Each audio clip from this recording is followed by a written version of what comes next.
ইরানের সাবেক সর্বোচ্চ নেতা আয়াতুল্লাহ আলী খামেনির জনপ্রিয়তা আসলে কতটা তা আগে কেউ আন্দাজ করতে পারেননি। তবে ৬ দিনব্যাপী ইরান ও ইরাকের বিভিন্ন শহরে তার শেষ শ্রদ্ধায় মানুষের ঢল দেখে নিশ্চয়ই নড়ে চড়ে বসেছেন গিনেস বুক অব ওয়ার্ল্ডের কর্মকর্তারা। সর্বকালের সব রেকর্ড ভেঙে ইরানের সাবেক সর্বোচ্চ নেতা আয়াতুল্লাহ আলী খামেনির জানাজা ও বিদায় অনুষ্ঠানে সামিল হয়েছেন ৪,৩০,০০,০০০-এরও বেশি মানুষ। ইরান ও ইরাকের বিভিন্ন শহরে টানা ৬ দিনব্যাপী চলমান এই নজিরবিহীন শোক মিছিলে অংশ নেন এই বিপুল সংখ্যক ভক্ত অনুরাগী। একে মানব ইতিহাসের বৃহত্তম জনসমাগম ও জানাজা হিসেবে দাবি করছে ইরান কর্তৃপক্ষ।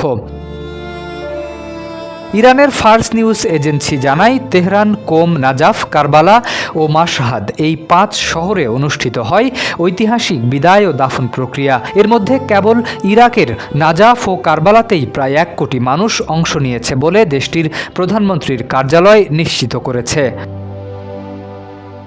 গত ফেব্রুয়ারি মাসে যুক্তরাষ্ট্রের একটি সন্ত্রাসী হামলায় সপরিবারে এই মহান নেতা শাহাদত বরণ করেন।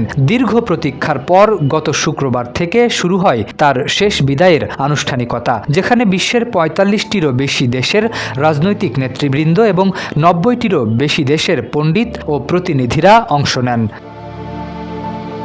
প্রযুক্তিগত তথ্য ও স্বাধীন বিভিন্ন সূত্রের হিসেব অনুযায়ী যাতায়াতের রেকর্ড ও মোবাইল সিগন্যাল বিশ্লেষণ করে এই বিশাল উপস্থিতির সংখ্যা নিশ্চিত করা হয়েছে। শরীফ উদ্দিন, ইত্তেফাক নিউজ।